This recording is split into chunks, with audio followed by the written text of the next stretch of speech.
Oh, c'est moi. Qui d'autre que moi? Tu es qui? Alléluia. Je veux vous dire, c'est mon leader. Je suis son père dans la chair, et c'est mon leader. Alléluia. L'archevêque Nombo Junior au Cameroun est le représentant direct du grand prophète que je n'ai jamais vu. Dieu a suscité cette femme. En décembre, il m'a tenu par la main. Nous avons voyagé dans Nairobi. Il m'a amené dans quelque chose que je n'ai jamais vu. Jusqu'aujourd'hui, ça marche en moi. Alléluia. Et Dieu l'a demandé ce matin pour nous parler. Notre message central, c'est la repentance. Dans la repentance, il n'y a pas de composant. Il n'y a pas de moi. Toi, tu es qui? Moi, je suis terre. Et quand il m'a amené dans ce pays, bien aimé, c'était glorieux. Un homme à qui que Dieu a choisi, pas pour une nation, mais pour le monde entier. Et j'ai vu l'exemple là-bas. En Nairobi, il y avait des hommes de toutes les nations.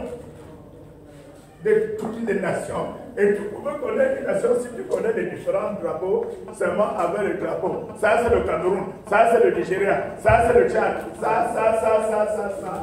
Et c'était glorieux. Alléluia. C'était un serviteur de Dieu. Je le respecte beaucoup. Il est jeune. Mais lorsqu'il ouvre la bouche, ce n'est plus ni la vieillesse, ni la jeunesse, mais le mystère de Dieu se fait entendre au travers de lui. Le mercredi, nous étions à Yaoundé, dans le but de l'appel de notre vocation. Je manque de mots pour vous dire. Dieu est en train de commencer quelque chose de glorieux. Ceux qui croient qu'ils peuvent détruire la grâce de Dieu, détruisez. Mais notre vocation n'est pas pour cette salle. La salle-ci ne vaut rien par rapport à ce qui arrive. Amen. Ne vaut rien. Dieu nous appelle avec des foules de milliers de personnes dans les stades. Vous allez me poser la question. Papa, moi, comment ça va se faire? Je ne sais pas, mais ça va s'accomplir. Alléluia. Mettez-vous debout avec des acclamations au Seigneur, pas à lui. Nous allons recevoir.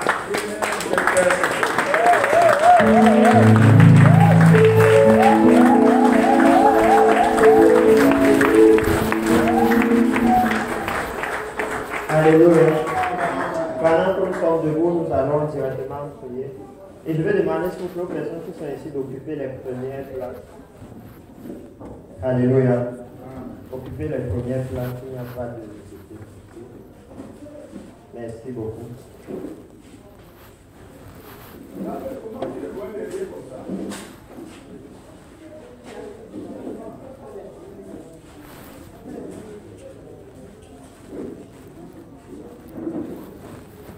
Alléluia, nous allons prier.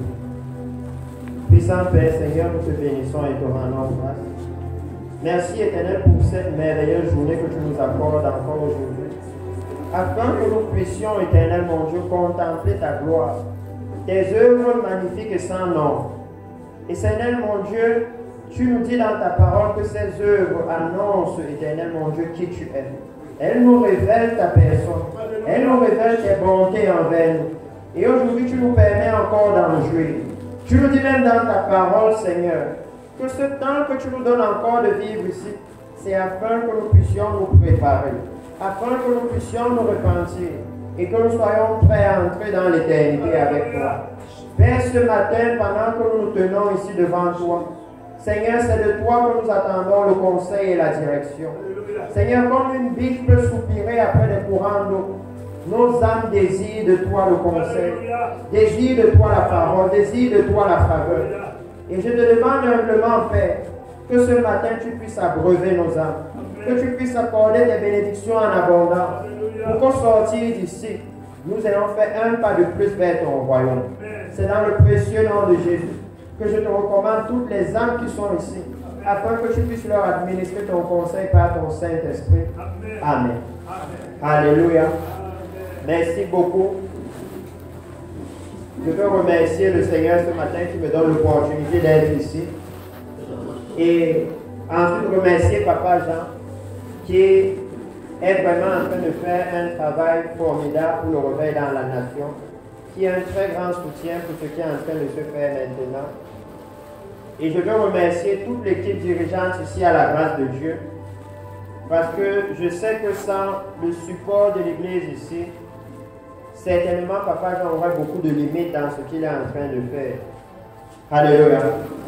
Ce matin, je vais parler de quelque chose d'assez simple avec l'Église ici, mais réellement qui voit son importance. Nous allons aller dans le livre de 1 Roi et nous allons voir là-bas quelque chose d'important. Laissez-moi bien prendre le passage, ça pourrait être 2 chroniques.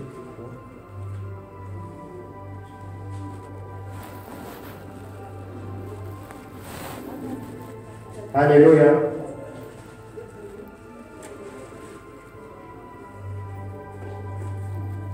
Ce matin ici, je voudrais que nous parlions de l'inclinaison des cœurs. Alléluia. L'inclinaison des cœurs. Je voudrais que nous puissions parler des penchants des cœurs. Précieux peuple, c'est important pour nous de savoir que si le Seigneur Jésus est allé à la croix et est mort, c'est pour racheter les cœurs des hommes. Alléluia. Le cœur est la chose que le Seigneur Jésus vise. Pas notre cœur physique qui bat dans notre corps, mais notre cœur spirituel. Alléluia. C'est la chose la plus importante que le Seigneur nous a donnée. Et c'est pourquoi dans sa parole, il dit: veille sur ton cœur plus que toute autre chose, parce que de lui viennent les sources de la vie. Alléluia. De la même façon que votre cœur physique fait circuler le sang dans votre cœur, c'est comme ça que votre cœur spirituel fait circuler la vie de Dieu dans votre cœur, l'Esprit de Dieu dans votre corps. Alléluia. Et cet Esprit de Dieu, c'est quoi? C'est la pensée du Seigneur. Votre cœur spirituel, Jésus va dire dans sa parole que c'est du cœur que viennent les mauvaises choses. Alléluia. C'est lui qui pompe les choses négatives dans notre vie. Et c'est pour ça que lorsqu'il est allé à la croix, il nous parle de la nouvelle naissance. Il nous accorde un cœur nouveau. Alléluia. Qui peut maintenant pomper dans nous la vie de Dieu, les œuvres du Seigneur. Et c'est la raison pour laquelle c'est vraiment capital et important pour nous. Lorsque nous venons adorer le Seigneur, comme aujourd'hui, de nous assurer d'être nés de nouveau, de nous assurer de venir et de laisser la parole de Dieu purifier nos cœurs, sanctifier nos cœurs. Alléluia. Parce que la Bible dit, heureux ceux qui ont des cœurs purs, car ils verront Dieu. Alléluia. Donc ce matin, je veux que nous commencions dans le livre de 1 Roi chapitre 8. 1 Roi chapitre 8.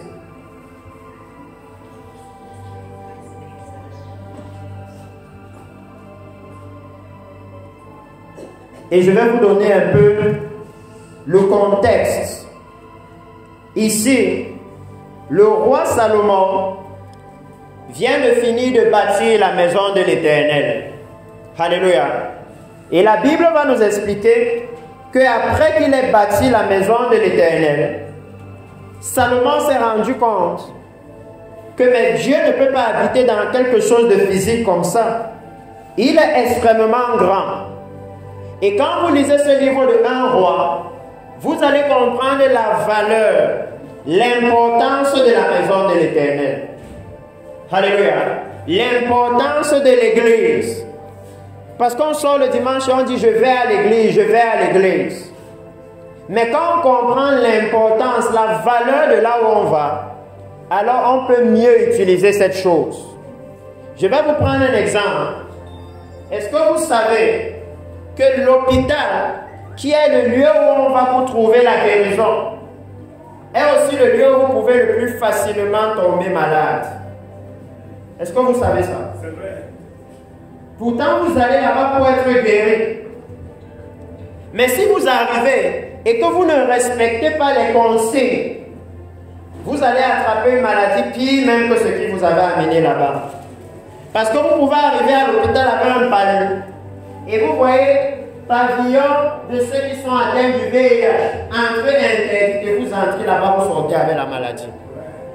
Simplement parce que vous n'avez pas respecté la consigne. Vous pouvez arriver quelque part, vous dire zone interdite, pavillon des tuberculeux. Vous êtes venu pour le palier, mais parce que vous êtes peut-être pressé, vous entrez là-bas, vous sortez avec la tuberculose. Alléluia.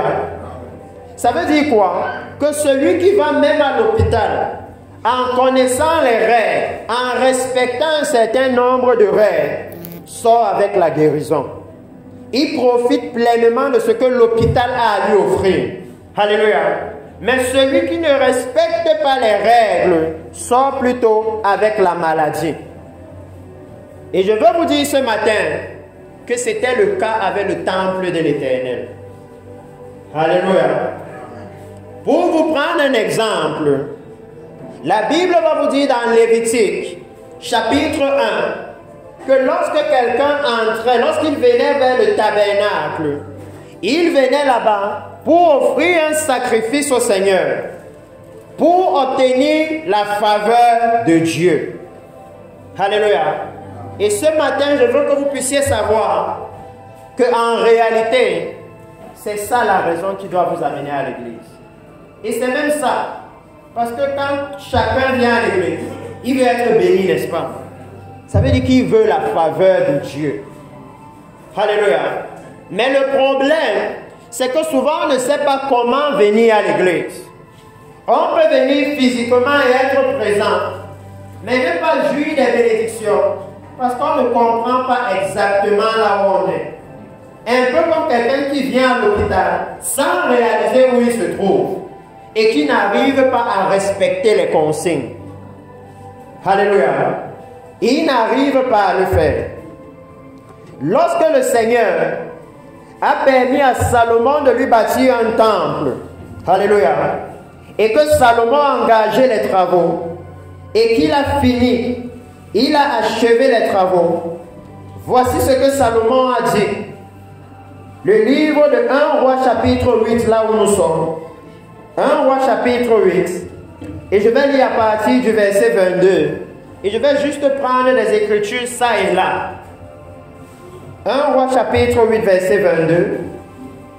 La Bible dit ceci. Salomon se plaça dans le parvis devant l'autel de l'Éternel, en face de toute l'assemblée d'Israël. Il étendit ses mains vers le ciel et il dit, ô Éternel Dieu d'Israël, il n'y a point de Dieu semblable à toi, ni en haut dans les cieux, ni en bas sur la terre. Tu gardes l'alliance et la miséricorde envers tes serviteurs qui marchent en ta présence de tout leur cœur. Alléluia. Même Salomon, quand il fait cette prière, il pointe le cœur. Alléluia. Les dispositions de cœur, précieux peuple, sont très importantes quand nous venons dans la maison du Seigneur. Alléluia. Et il dit qu'il garde ses yeux sur ceux-là qui marchent avec le Seigneur de tout leur cœur. Et il dit, ainsi tu as tenu ta parole à ton serviteur David mon père, et ce que tu as déclaré de ta bouche, tu l'as accompli. En ce jour par ta puissance. Maintenant, Éternel, Dieu d'Israël, observe la promesse que tu as faite à David mon père, en disant, tu ne manqueras jamais devant moi d'un successeur assis sur le trône d'Israël, pourvu que tes fils prennent garde à leur voix et qu'ils marchent en ma présence comme tu as marché en ma présence. Oh, qu'elle s'accomplisse, Dieu d'Israël, la promesse que tu as faite à ton serviteur David mon père. Et au verset 27, Salomon va parler comme s'il sursaute, comme s'il réalise que peu importe combien le temple était grand, alléluia, ce n'est pas suffisant pour que Dieu puisse habiter dedans. Et il dit, mais quoi? Dieu habiterait-il véritablement sur la terre? Voici les cieux, et les cieux des cieux ne peuvent te contenir. Combien moins cette maison que j'ai bâtie? Toutefois, Éternel mon Dieu, sois attentif à la prière de ton serviteur, à sa supplication. Écoute le cri et la prière que je t'adresse aujourd'hui. Que tes yeux soient jour et nuit ouverts sur cette maison. Alléluia. Maintenant, nous commençons à parler de la position de la maison du Seigneur, du lieu là où nous venons. Alléluia. Nous venons dans le lieu où les yeux du Seigneur sont ouverts jour et nuit. Alléluia. Jour et nuit. Vous pouvez ne pas comprendre, je vais vous donner un bon exemple. Au Cameroun maintenant, à Douala et à Yaoundé, on a inauguré des choses qui sont comme des centres de contrôle de sécurité, n'est-ce pas? Si les gens veulent aux informations. En fait, c'est quoi? C'est qu'on a mis des caméras partout dans les rues. Donc maintenant, la police peut vous observer quand vous êtes dehors, jour et nuit. Alléluia. Et regardez le but. Si vous comprenez le but, vous allez comprendre ce que Salomon veut dire ici. Le but, c'est de dissuader les voleurs. Alléluia. C'est que quand tout le monde, c'est pour ça qu'on fait la publicité à la télé. Pour dire que non, le centre de contrôle est opérationnel. Regardez comment on peut même zoomer avec nos caméras. Même si tu es à 10 mètres, on peut bien voir ton visage. Le but, c'est de dissuader les voleurs. Alléluia.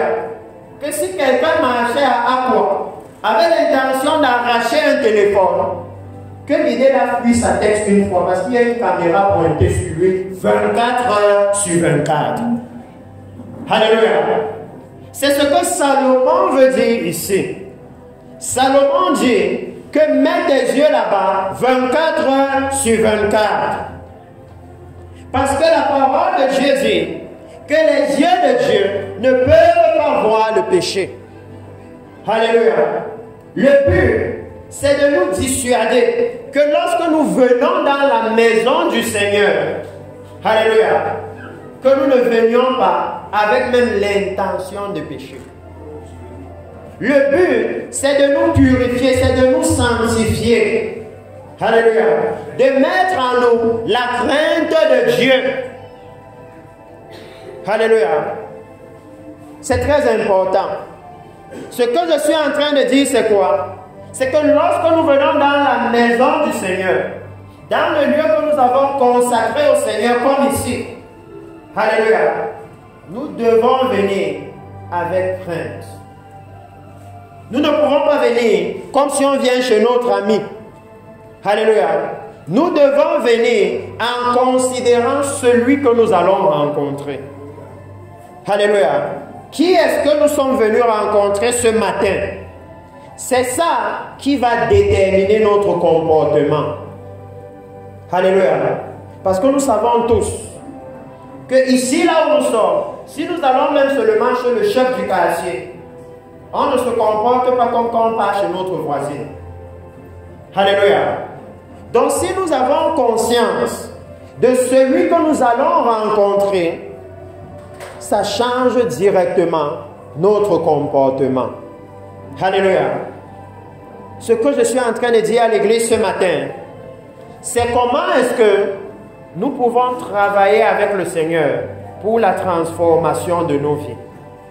Que si nous prenons conscience que dans ce lieu, le Seigneur a les yeux et il nous observe. Alléluia. Et la bonne chose avec Dieu, c'est qu'il ne regarde pas que nos actes, mais quand il nous observe, quand la Bible parle par exemple de Jésus dans le livre d'Apocalypse, on dit que ses yeux sont comme des flammes de feu. Quand il nous observe, il voit jusqu'à l'intention de nos cœurs. Alléluia. L'importance pour nous de savoir ça, c'est que nous puissions nous détourner du péché. Alléluia. C'est pourquoi la Bible nous dit dans le livre d'Ésaïe que par sa connaissance, mon serviteur justifiera beaucoup. Ça veut dire que plus vous connaissez le Seigneur, plus votre vie devient juste. Alléluia. Si vous savez par exemple que quand je vais à l'église, c'est le lieu là où il a les yeux continuellement. Alléluia. Alors vous commencez à vous assurer de bien vous comporter à l'église. Et ce bien vous comporter à l'église, pas à pas, pendant 1 heure de culte, pendant 2 heures de culte, vous savez ce que ça va faire? Ça va développer en vous une nouvelle habitude. Et vous allez commencer à avoir la crainte de Dieu. Voilà le rôle de la maison du Seigneur. Ça va développer une nouvelle habitude. Que chaque dimanche, quand je viens à l'église, je comprends où je vais. Alléluia. Je comprends ce que je gagne là où je vais. Je comprends qui je viens rencontrer. Je ne vais pas rencontrer Papa Jean. Je ne vais pas rencontrer le pasteur La Gloire, le frère Yannick. Non. Alléluia. Je vais rencontrer le Seigneur. Ça change une vie. Rien que de savoir ça. Et Salomon va continuer. Il va continuer à parler et il va dire que tes yeux soient jour et nuit ouverts sur cette maison, sur le lieu dont tu as dit, là sera mon nom. Alléluia. Ça veut dire que la maison du Seigneur, et on appelle ça la maison du Seigneur, on appelle ça l'église. Alléluia. Ça porte le nom du Seigneur. Alléluia. Ce n'est pas notre maison. Quand le Seigneur dit, là sera mon nom, ça veut dire que sa réputation est sur cette maison. Alléluia. Sa réputation est sur cette maison. Et si nous venons donc à cet endroit, nous devons nous poser la question que si la réputation du Seigneur est sur cette maison, quand je viens là-bas, est-ce que j'ajoute la valeur à la réputation du Seigneur? Ou est-ce que mon attitude salit plutôt la réputation du Seigneur? Alléluia.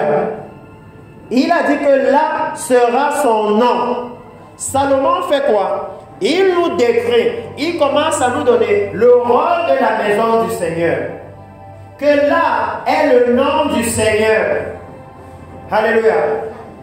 Son nom est sur cette maison. Ça veut dire que tout le monde sait que la grâce de Dieu appartient au Seigneur. Tout le monde sait. Alléluia. Et parce que tout le monde sait que la grâce de Dieu appartient au Seigneur, et que tout le monde sait aussi que le Seigneur est saint, Alors, tout village s'attend à ce que ceux qui vont à la grâce de Dieu soient saints. Parce que le nom du Seigneur est là-bas. Alléluia. L'intérêt de savoir où est-ce que nous venons. Alléluia. Et comme je vous ai dit, vous allez réaliser que c'est sur cette description que Salomon fait qu'il va maintenant baser les bénédictions. Il commence par leur dire, c'est quoi la maison du Seigneur? Où est-ce que vous allez réellement? Alléluia. Que si vous considérez là où vous allez, imaginez que vous allez à la présidence de la République. Si vous respectez le protocole, vous avez les félicitations des ministres qui sont là-bas. Vous allez pouvoir rencontrer même peut-être le président. Alléluia. Mais si dès la barrière, vous ne respectez pas le protocole, vous risquez de finir en condamné. Alléluia. C'est la même chose avec la maison du Seigneur. Et c'est même pire. Parce que dans la maison du Seigneur, les règles en réalité sont encore plus strictes. Alléluia. Elles sont plus strictes. C'est pourquoi nous devons maintenant commencer à réaliser où est-ce que nous venons. Alléluia. Quand nous venons à l'église le dimanche, quand nous venons même adorer, quelles que soient les activités que nous venons mener dans la maison du Seigneur, il dit que sur ce lieu, ses yeux sont posés dessus 24 heures sur 24. Il dit qu'en ce lieu, son nom est dessus. Alléluia. Sa réputation est dessus. Alléluia. Et Salomon continue en disant, il parle au Seigneur et il dit, daigne, écoute la prière que ton serviteur fait en ce lieu. Daigne exaucer la supplication de ton serviteur et de ton peuple d'Israël lorsqu'ils prieront en ce lieu. Exauce du lieu de ta demeure, des cieux, exauce et pardonne. Écoutez ce que Salomon est en train de dire. Après qu'il a élevé deux choses, que numéro 1, tes yeux sont sur ce lieu 24 heures sur 24. Alléluia. Ça veut dire que s'il y a un endroit où vous pouvez espérer que le Seigneur vous voit, où vous pouvez être sûr que le Seigneur vous voit, c'est dans la maison du Seigneur. Alléluia. Là-bas, c'est sûr qu'il vous voit. Donc ne venez pas en vous disant, oh Seigneur, je viens depuis 10 ans, ne m'a jamais rien dit, tu ne me vois pas. Non, là-bas, c'est sûr qu'il vous voit. Parce qu'il dit que ses yeux seront là-bas 24 heures sur 24. Et il dit qu'en plus du fait qu'il regarde là-bas, maintenant son nom est sur ce lieu. Ça veut dire sa réputation est sur ce lieu. Alléluia. C'est un lieu qui lui appartient. Il ne regarde pas seulement ça, mais ça lui appartient. Et quand il a donné ces deux choses importantes, maintenant il dit que basé sur ces deux révélations, basé sur le fait que les chrétiens qui viennent à l'église comprennent ça, alléluia, maintenant Dieu peut exaucer leur prière. S'ils ont compris ces deux choses, que numéro 1, le lieu où je vais, les yeux de Dieu sont là-bas.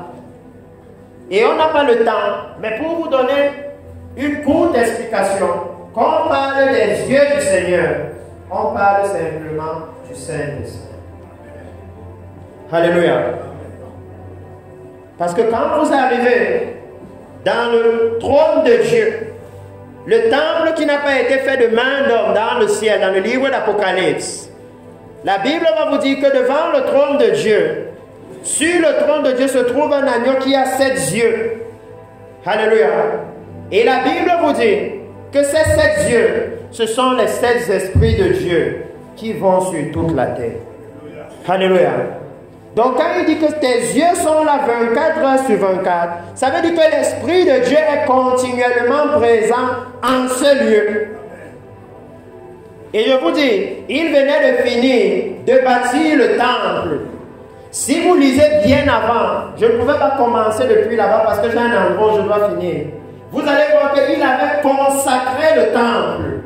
Ça veut dire que le temple était mis à part. séparés pour le Seigneur. Alléluia.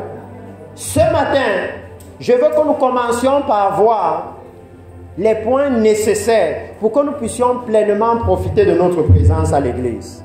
Alléluia. Pleinement profiter.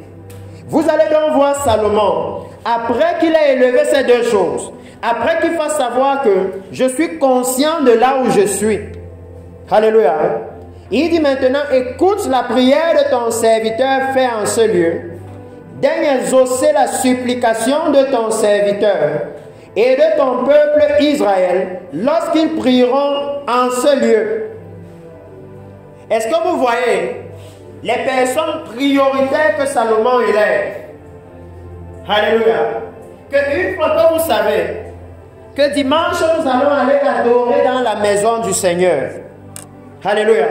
C'est le lieu là où l'Esprit du Seigneur réside. La présence de Dieu est là-bas. Que vous savez que c'est le lieu qui appartient au Seigneur. Ça ne m'appartient pas. Et je vous dis tout ça avec raison. Parce que quand quelque chose ne vous appartient pas, vous ne pouvez pas utiliser ça comme vous voulez. Alléluia. Même quand la voisine te prête sa marmite quand il y a la fête, tu ne lui rends pas ça avec le noir de la fumée du charbon là où tu avais mis ça. Tu dois laver. Alléluia.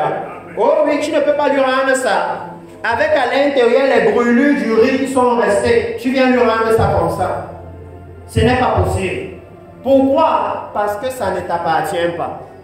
Quand elle t'a prêté ça comme ça, tu sais très bien que non.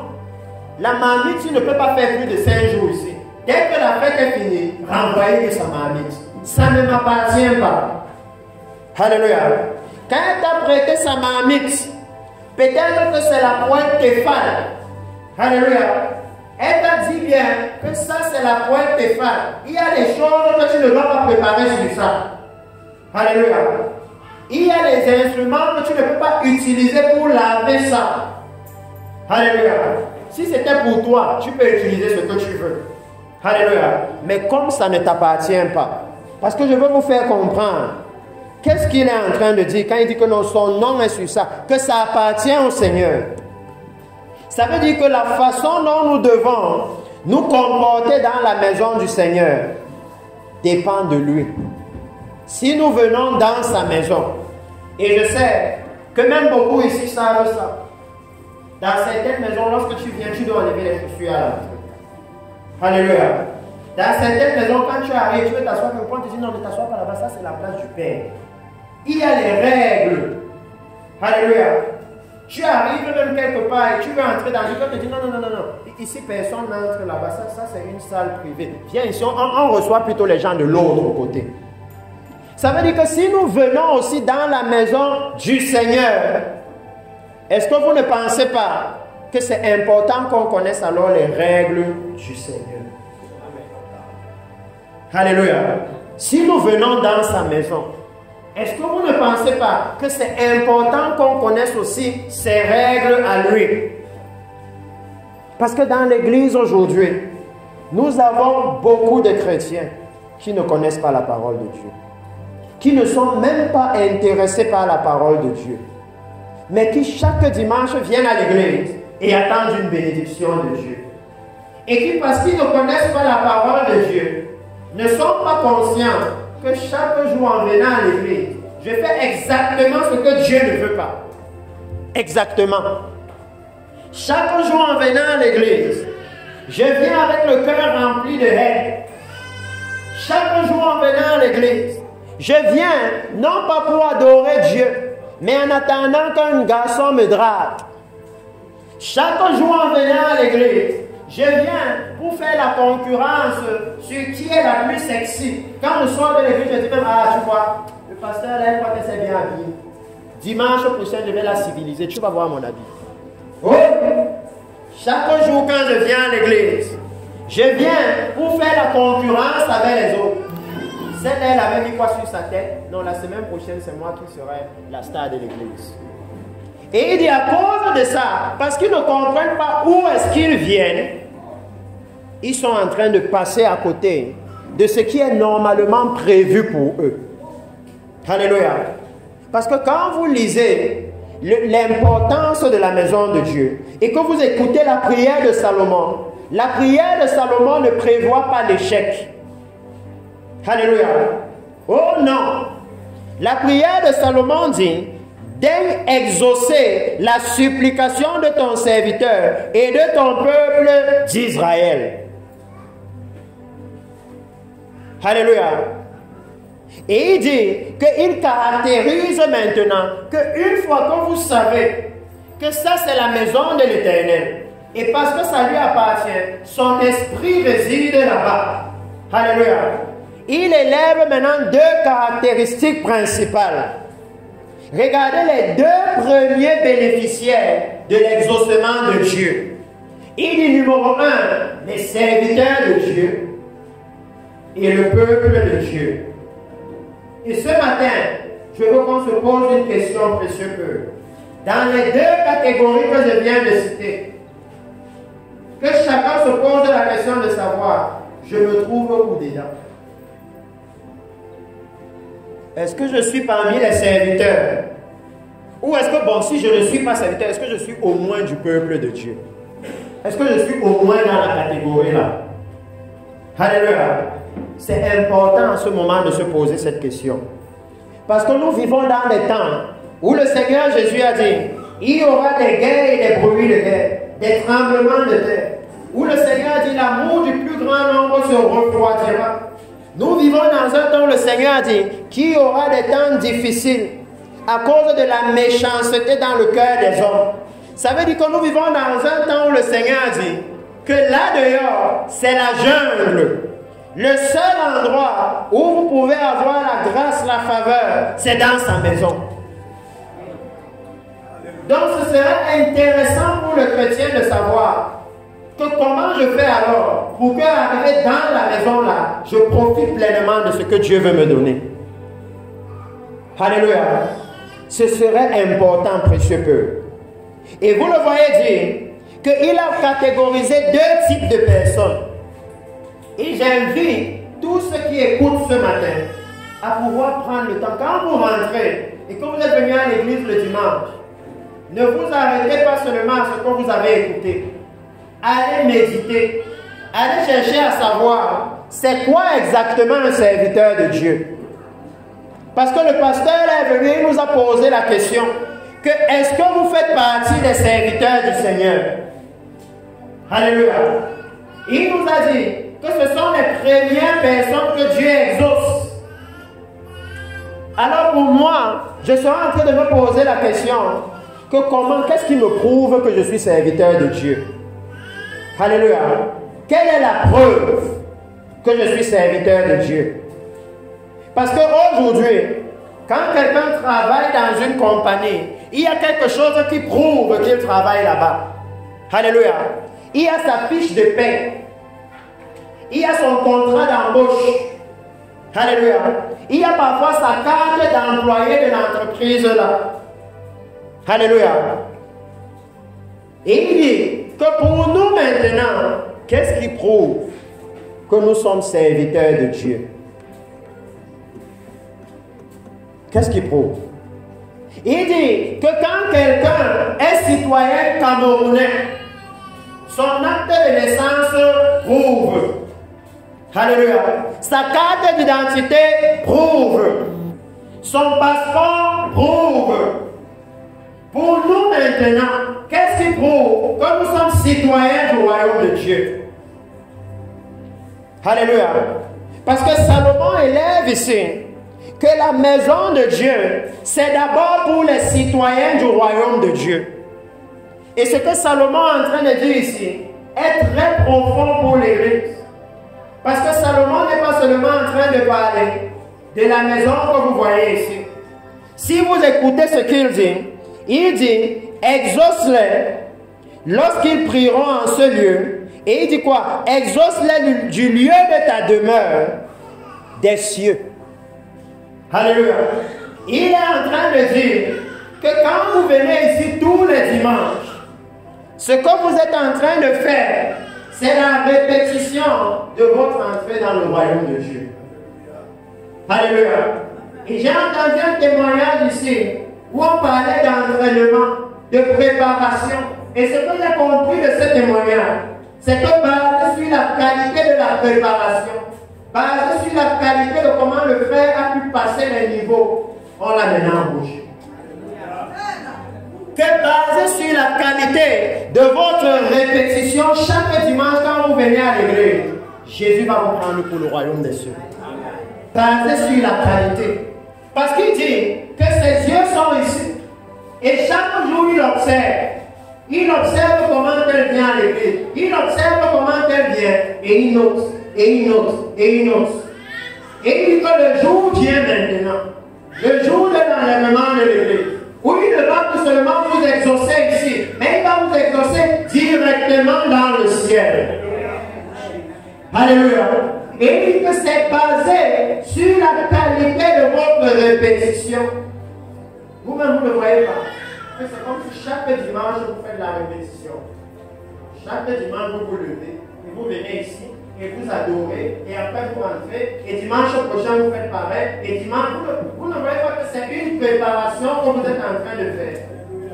C'est comme dans certains endroits, on fait la répétition du mariage, n'est-ce pas? Quand les gens vont se marier, et que le mariage est déjà proche, on dit que venons à répéter la cérémonie, mais c'est ce que vous faites tous les dimanches. Alléluia. Le Seigneur s'assure de préparer l'église. Et il dit non, en ce moment-là, je ne vais plus seulement les exaucer dans le temple-ci, mais je vais les exaucer dans le ciel une fois. C'est ça que Salomon est en train de dire. Parce qu'il dit que là-bas, il n'y aura plus de douleur, il n'y aura plus de maladie, il n'y aura plus de deuil. Ce sera l'exaucement complet de toutes les prières que vous n'avez jamais imaginées. Et il dit que ici maintenant, c'est la répétition. C'est pour ça que je veux que ce matin, quelqu'un observe comment il a été en train de venir à l'église depuis. Et qu'il se demande que depuis que je suis en train de venir, est-ce que mes notes ont augmenté? Ou est-ce que ça a plutôt baissé? Est-ce que ma vie de sainteté a augmenté? Est-ce que ma vie de justice a augmenté? Est-ce que la crainte de Dieu en moi a augmenté? Parce que ce sont les choses qui vont compter quand le Seigneur va venir. Alléluia. Parce qu'il dit que non, j'ai les regards sur ce lieu-là. Et si vous lisez Ésaïe chapitre 66, là-bas maintenant vous voyez le Seigneur devenir précis. Vous voyez le Seigneur dire quelque chose. Lisons Ésaïe chapitre 66.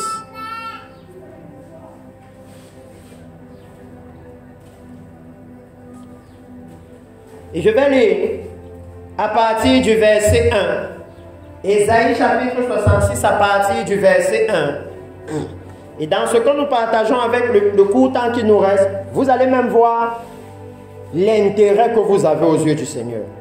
Il dit, ainsi parle l'Éternel, le ciel est mon trône et la terre mon marchepied.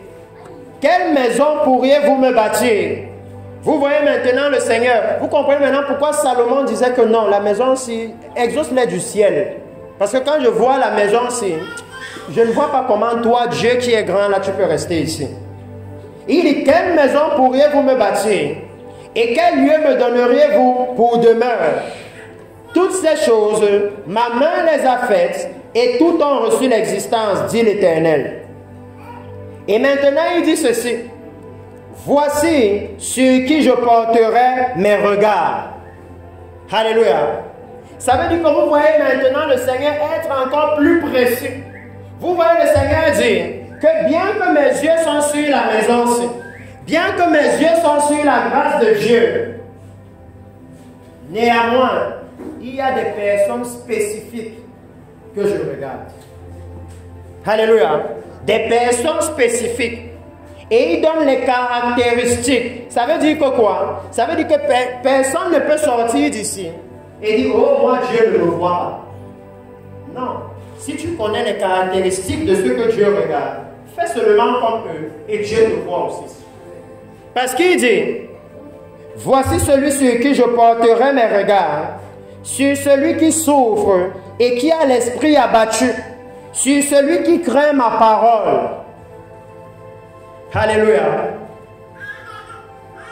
c'est le moment où nous devons nous poser les vraies questions.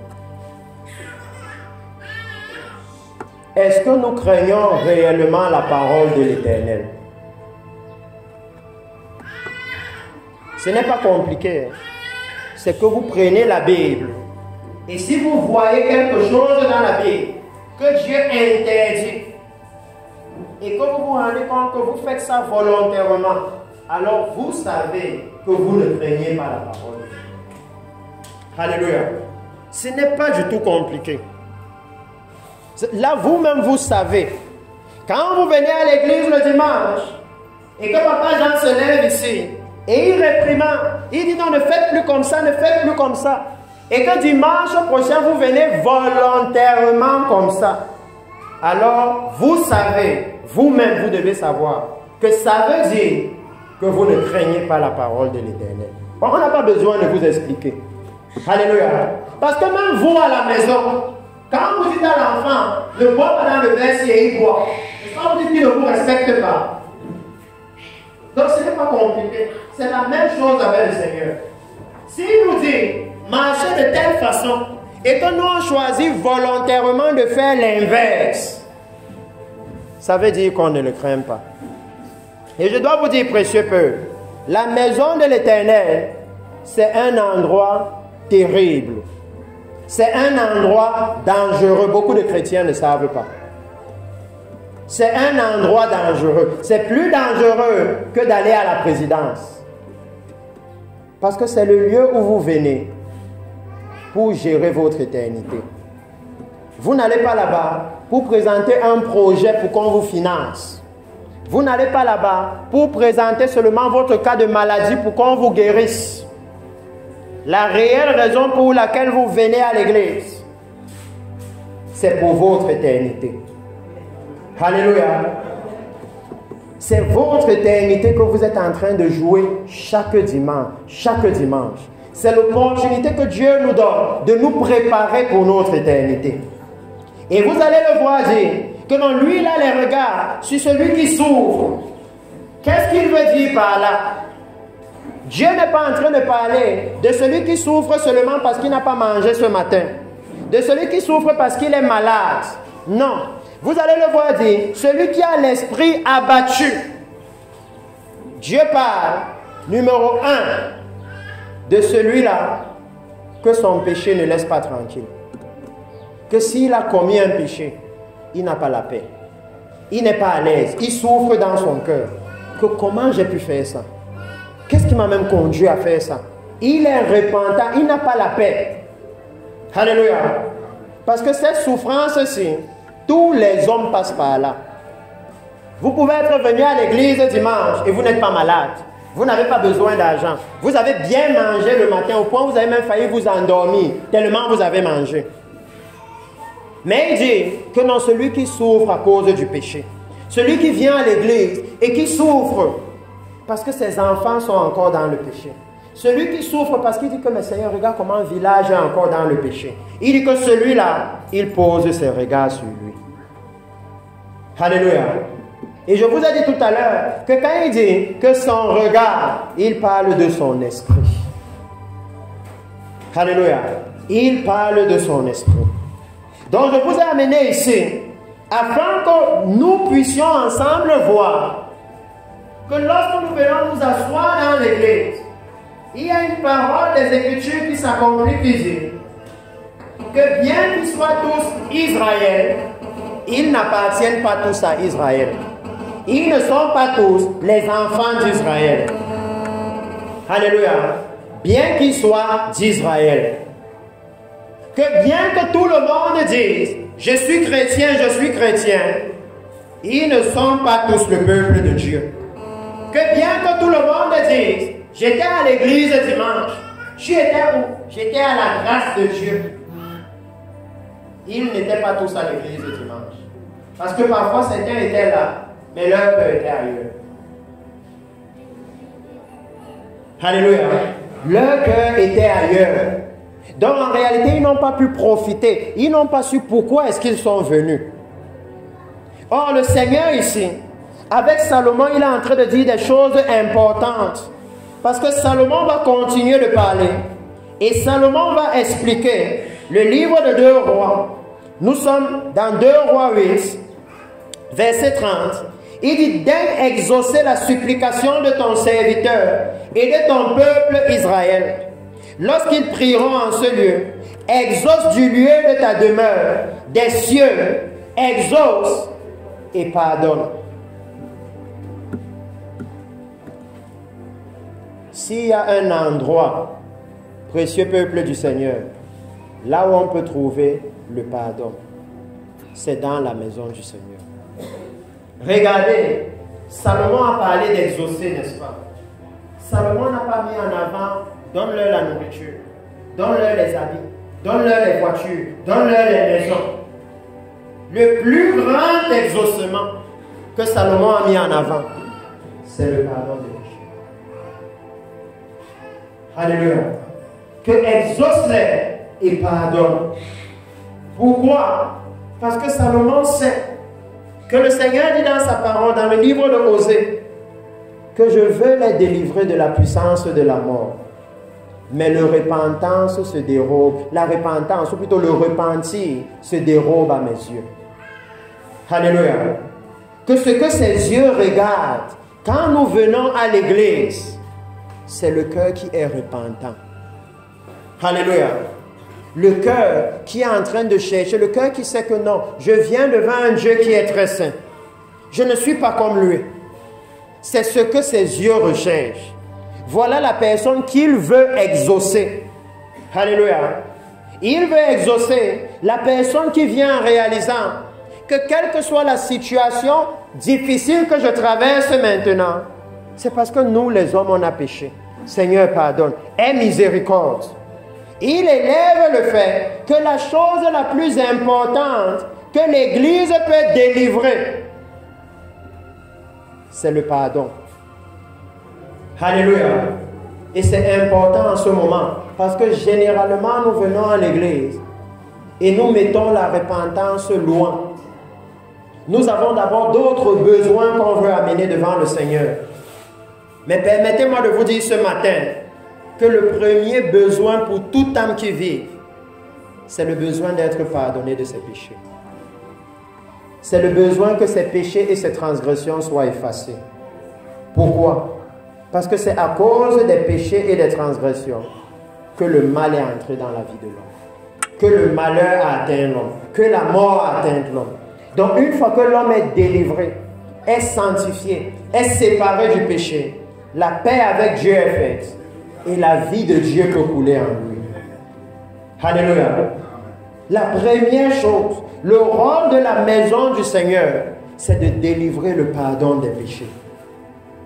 Alléluia. Je partage ceci afin qu'au sortir d'ici, lorsque nous allons revenir dimanche prochain, que nous revenions avec des objectifs nouveaux. Alléluia. Et une vision nouvelle de pourquoi je vais à l'église là. Pourquoi j'y vais? Parce que si vous lisez l'histoire de Salomon, Salomon va demander à Dieu la sagesse. Et vous allez voir le Seigneur dire à Salomon que comme c'est ça que tu demandes, parce que tu te soucies du bien du peuple, je vais te donner la sagesse, la richesse, tout ce que tu veux. Mais pour la chose la plus essentielle dans toute la Bible, Dieu n'a jamais donné ça sans condition. Parce qu'il va lui dire que mais si tu obéis à mes commandements, si tu respectes ma parole, à partir de ce moment, tu ne manqueras jamais d'un descendant qui soit sur le trône. Alléluia. Et je vais vous expliquer ce que ça veut dire un descendant sur le trône. Dieu n'est pas d'abord en train de parler d'un enfant physique. Pourquoi? Parce que les Sadducéens vont demander à Jésus. Les Sadducéens, c'était les gens qui, au temps de Jésus, ne croyaient pas en la résurrection des morts. Ils ne croyaient pas aux anges. Alléluia. Ils avaient leur propre croyance. Et ils vont demander à Jésus qu'une femme a épousé un homme. Et selon notre loi, cet homme est mort. Et maintenant son frère a récupéré la femme. Le frère aussi est mort. Et un autre a récupéré la femme jusqu'à 7 personnes. Et ils vont dire à Jésus que bon, maintenant à la résurrection, la femme là sera la femme de qui? Alléluia. Pour montrer à Jésus que non, la résurrection que tu dis là, ça va plutôt nous amener les problèmes. Ça ne résout rien. Et Jésus va leur expliquer que non, vous ne connaissez ni la parole de Dieu, ni la puissance de Dieu. Que à la résurrection des morts, vous serez comme des anges. Vous aurez un corps glorieux, un corps qui ne peut plus pécher, un corps qui ne connaît plus les besoins physiques. Le corps comme le corps de Jésus, qui peut entrer dans une maison sans passer par la porte. Et il va dire que basé sur ça, comme vous serez comme les anges, vous n'aurez plus besoin de vous marier. Vous n'aurez plus besoin de faire les enfants. Parce que la raison pour laquelle vous faites les enfants maintenant, c'est parce que vous êtes mortels. Le rôle de vos enfants devant Dieu, c'est de garder votre souvenir devant Dieu. Tant que vos enfants sont là, papa Ngouani est là. On va toujours parler de lui tant que ses enfants sont là. Alléluia. C'est la raison pour laquelle la nation d'Israël que vous voyez là, Dieu a dit dans la Bible que tant que le soleil existe, le ciel et la terre existent, Israël là, vous ne pouvez pas détruire ça. Parce qu'il les a pris comme ses propres enfants. Donc si vous détruisez tout Israël, le souvenir de l'Éternel aussi disparaît. Parce que la Bible aussi, c'est leur histoire. Alléluia. De la même façon que quand vous rencontrez l'enfant de quelqu'un, quand il commence à vous parler de son père, il ramène son père dans votre cœur. Alléluia. C'est pour ça qu'il va lui dire que non. Mais pour ce qui concerne de te donner un descendant sur le trône, ça veut dire pour ce qui concerne ton éternité, pour ça, il faut que tu obéisses à mes commandements. Alléluia. Donc toutes les choses physiques dont nous avons besoin, il dit là-bas, c'est un simple exaucement. Mais la vraie raison, la vraie chose que nous devons rechercher, c'est la vie éternelle. Alléluia. Et comme nous sommes en train de clôturer, je vais aller directement, parce que Salomon, quand il a dit cela, il a maintenant commencé à parler. Et il a dit au Seigneur, si quelqu'un pêche contre son prochain, je pense que ça c'est puissant. Parce que vous voyez que le moment où il dit, les gens que Salomon dit maintenant qu'ils doivent venir à l'église, ce sont les pécheurs. Ce ne sont pas ceux qui trouvent qu'ils sont justes. Ceux qui trouvent qu'ils sont déjà saints. Ceux qui trouvent qu'ils sont déjà droits. Eux, ils marchent avec Dieu main dans la main comme ça. C'est pour les gens comme moi. Ceux que quand ils se lèvent le matin, ils voient que Seigneur, ça ne va pas. J'ai besoin de toi aujourd'hui. Aujourd'hui, là, pas demain. Maintenant, là. Alléluia. Il dit, si quelqu'un pêche contre son prochain et qu'on lui impose un serment pour le faire jurer, et s'il vient jurer devant ton autel, vous voyez ceux qui viennent à l'autel du Seigneur, ce ne sont pas ceux qui se trouvent justes. Je suis en train de vous dire, ceux-là qui l'exaucent. Parce que même Jésus a dit que deux hommes sont venus devant l'autel. Et il y a un qui disait, oh Seigneur, moi je ne suis pas comme les pécheurs là. Je jeûne 3 fois par semaine. Je donne ma dîme, je donne l'offrande. Tout est plein. Et Jésus a dit non, il n'a pas été justifié. Mais celui qui a dit Seigneur, sois apaisé contre moi. Seigneur, hier, j'ai dit quelque chose et je sens que je n'ai pas dit la vérité. Seigneur, je me repens. Seigneur, quand je regarde comment j'ai marché ce matin, même les pensées qui étaient dans mon cœur, Seigneur, ce n'était pas toi. Seigneur, pitié de moi. Seigneur, je ne suis pas digne d'être dans le lieu, c'est parce que tu dis que ta présence est ici et que toi tu es saint. Seigneur, je mérite de mourir parce que dans ta présence, tu dis que le péché ne peut pas subsister. Aie pitié de moi. Il dit que celui-là est exaucé. C'est celui qui dit que celui dont l'esprit est abattu, il tremble à la parole de Dieu. C'est celui-là qui est exaucé. Il dit que c'est celui-là que Dieu veut à l'église. Il veut devant son autel celui-là qui veut se séparer, celui-là qui reconnaît ses fautes. Alléluia. Oh oui. Aujourd'hui, c'est choquant. Mais l'Église va réaliser que Jésus a dit que non, je ne suis pas venu appeler ceux qui sont justes. Je suis venu pour appeler les pécheurs. Alléluia. Dieu aime les incapables. Ils aiment ceux qui sentent. Ils veulent sortir du péché, mais ils ne savent pas comment faire. Il aime ceux-là. Parce que c'est souvent eux que quand 2 ans après vous le voyez au quartier, il n'est plus avec les petites. Il a maintenant sa Bible matin, midi, soir. Il dit, Jésus a dit que, la Bible dit que, vous commencez à dire que, waouh, celui-ci, Dieu l'a vraiment touché. Mais si c'était quelqu'un, qu'il est né avec la Bible dans la bouche, depuis que vous le connaissez, il est toujours dans la justice et la sainteté. Est-ce que vous allez trouver merveilleux qui marche dans la justice? Il n'y a rien de spécial. Alléluia. C'est spécial quand c'est le plus grand brigand de village. Si vous entendez qu'il est maintenant au carrefour, je ne sais pas, 1000 problèmes en train de prêcher, tout le monde va sortir pour dire que quoi? Vous dites que c'est qui? Mais c'est lui qui a arraché mon téléphone. Vous dites qu'il fait quoi? Alléluia. Ça devient une attraction. Et ce sont ces personnes que Dieu veut. Quand c'est la personne dont on a dit, non, c'est la plus grande prostituée de village. Et vous dites qu'elle fait quoi? Qu'elle a mis un pupitre au marché. Et qu'elle est en train de dire que Jésus revient, repentons-nous. Non, ce n'est pas possible. Moi-même, je dois aller voir ça. Oh oui. Et ce sont ces personnes que le Seigneur veut. Regardez, dans la Bible, c'est la plus grande prostituée. Celle dont tout le monde savait qu'elle était prostituée. Ah, c'est elle qui l'a choisie pour sauver tout Jéricho. Si vous lisez cette histoire, vous allez être choqués. Parce que le Seigneur va faire savoir à que le jugement arrive. Jéricho sera jugé. Jéricho sera détruit. Mais toi, Rahab, la prostituée, parce que tu as craint le Seigneur, tu as dit non, on tremble parce qu'on sait qu'il n'y a aucun peuple qui marche avec Dieu comme vous. Le Seigneur va dire à Rahab que parce que tu as craint le Seigneur, si quelqu'un veut être sauvé ici à Jéricho, si quelqu'un veut être sauvé, qu'il amène son acte de naissance et tu mets ton nom à la place de sa mère. Oh oui, parce qu'il a dit à Rahab que c'est seulement ceux de ta famille et qui seront dans ta maison. Donc peu importe que eux disent, mais c'est là-bas qu'elle faisait ses prostitutions.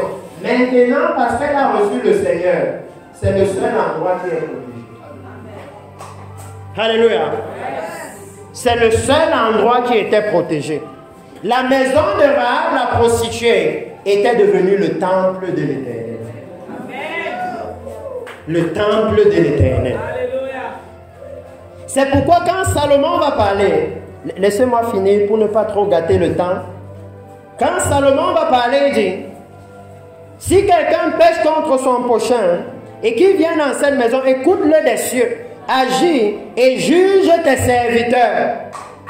Il y a beaucoup à dire sur la maison de Dieu. Est-ce qu'en tant que pasteur, serviteur de Dieu dans l'église, vous savez que c'est ici que votre jugement se passe? Ils ne savent pas. C'est pour ça qu'on vient à l'église comme si on s'amuse. Même dans le monde, vous savez, qu'on dit souvent que la personne qui rit le plus avec tout le monde, c'est celui que quand il se met en colère, c'est difficile à contrôler. Alléluia. Parce que c'est quelqu'un de toujours content. Toujours content. Et le jour où il est fâché, vous ne savez plus comment l'approcher. Alléluia. Ils ne savent pas. Pourtant, la Bible vous décrit ce qui se passe ici. Il dit que quand vous êtes ici, le jugement est en train de s'opérer. Il est en train de jauger. Et laissez-moi avancer rapidement. Il dit, condamne le coupable et fait retomber sa conduite sur sa tête. Rends justice à l'innocent et traite-le selon son innocence.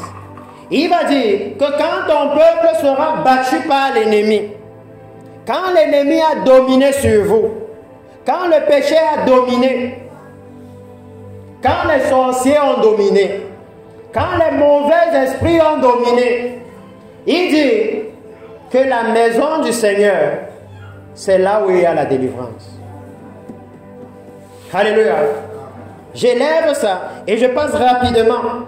Vous allez le voir citer que quand les sauterelles vont envahir le pays et qu'il y aura la famine, et ça maintenant je prends ça volontairement, que quand les ennemis auront dominé et qu'il y aura la guerre, alléluia, parce que Jésus a dit, il y aura des guerres, des bruits de guerre, des tremblements de terre, des famines en divers lieux. Et quand vous lisez ce que Salomon cite, c'est ça qu'il est en train de citer. Et il dit qu'en ce moment-là, le seul lieu réellement sécurisé, c'est la maison du Seigneur. Ça veut dire que nous sommes à un temps béni, même pour les évangélistes, pour aller dehors et dire aux gens que le prix de la nourriture est élevé, la vie est de plus en plus dure, mais il y a un endroit sécurisé, parce que la faveur de Dieu, il n'y a pas l'inflation avec ça. Quand vous avez la faveur de Dieu, peu importe comment la vie est dure là dehors, Dieu s'assure que les choses soient douces pour vous. Ça ne connaît pas l'inflation. Ça ne connaît pas la dévaluation. Alléluia. Et c'est le moment d'aller leur dire que c'est dans la maison du Seigneur. De leur montrer. Donc quand Salomon va finir de dire tout ça, Salomon va dire une dernière parole. Alléluia. Une dernière parole par laquelle je veux clôturer ici, qui devient la plus grande demande que Salomon va faire au Seigneur. Nous allons lire toujours le même 1 Roi 8, verset 54 à 60.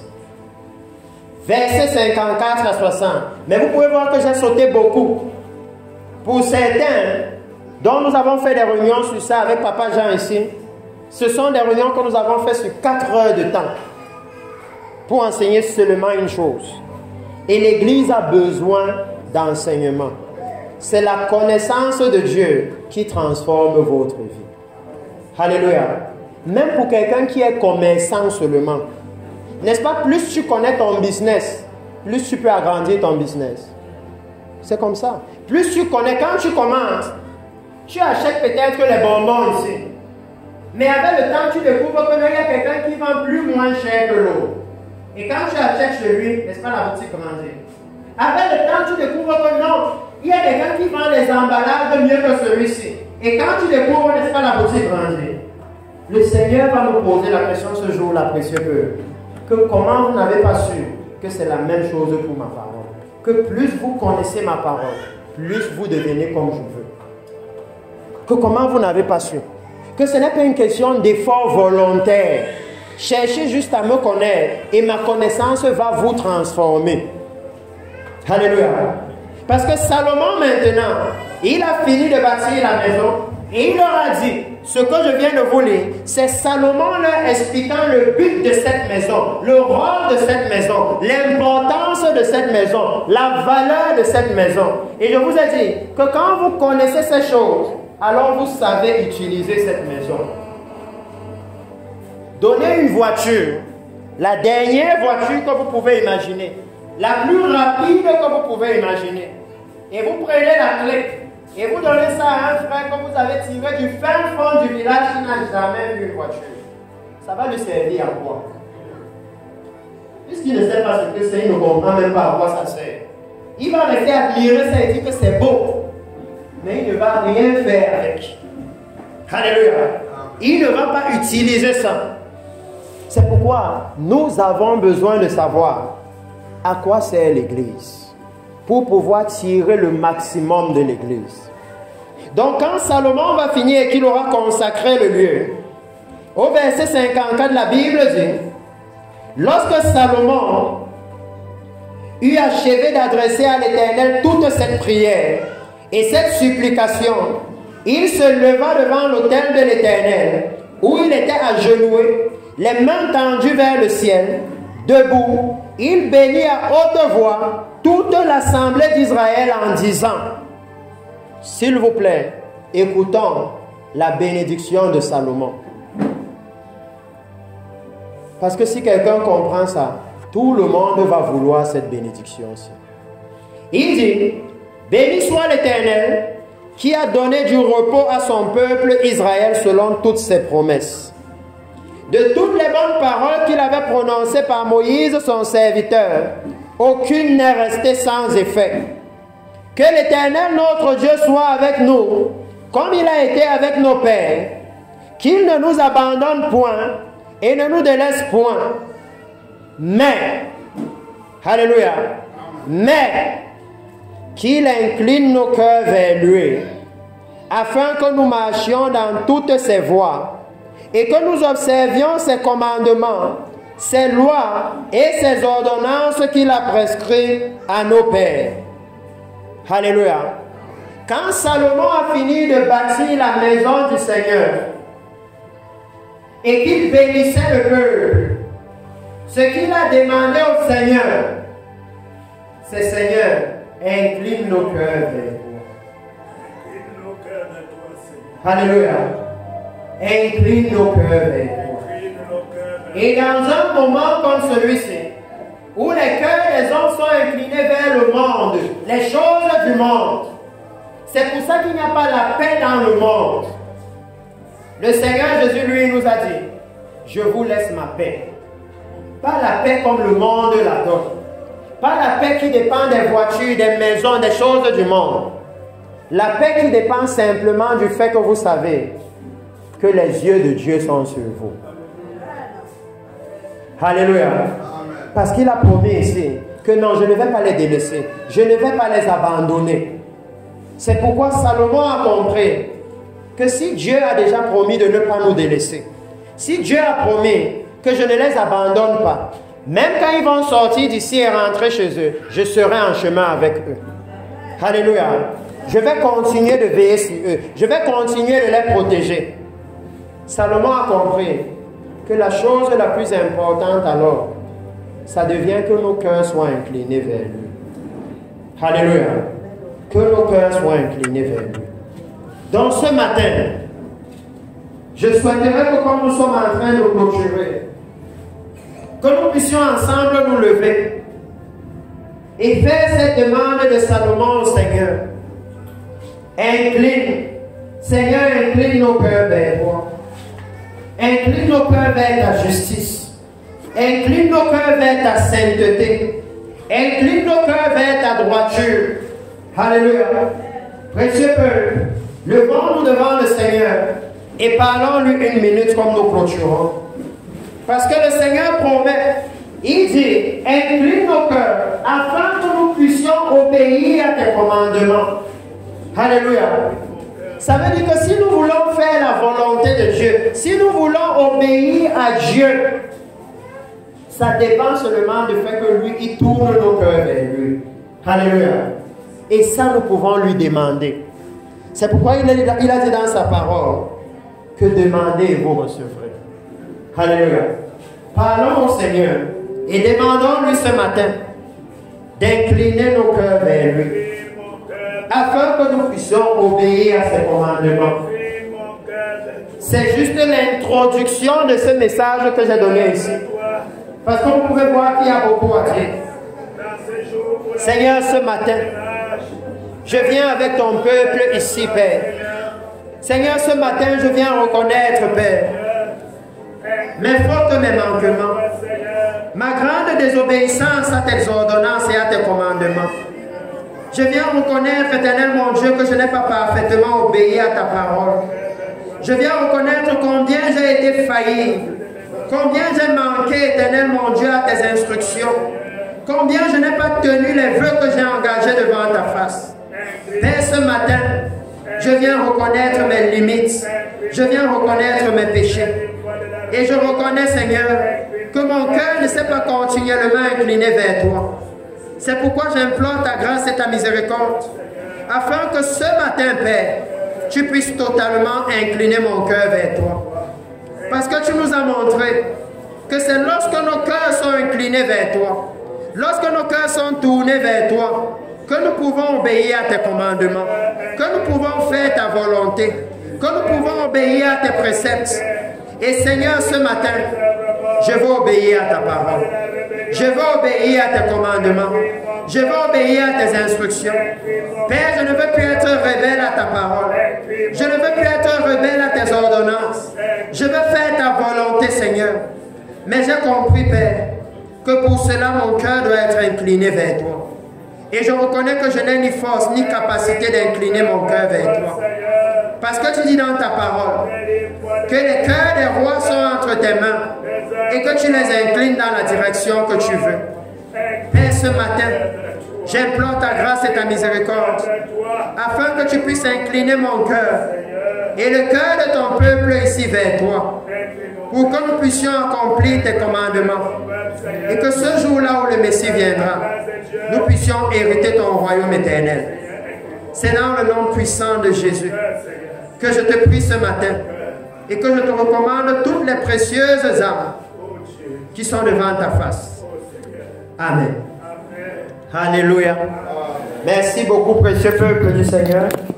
Je vais rendre la parole à notre maître de cérémonie, le pasteur La Gloire. Nous pouvons acclamer le Seigneur, s'il vous plaît. Et pendant quand vous retournez à la maison, continuez de méditer sur ce que nous avons dit. Le Seigneur a promis qu'il ne va pas nous abandonner, il ne va pas nous délaisser. Ça veut dire que le Saint-Esprit va continuer de nous instruire et nous instruire. Pour que lorsque le Seigneur viendra, nous soyons prêts. Alléluia. Alléluia. Alléluia. Voilà Jésus. Est-ce que quelqu'un est béni ce matin? Voici la parole dont nous avons besoin en ce moment, la parole de la transformation, la parole qui guérit là.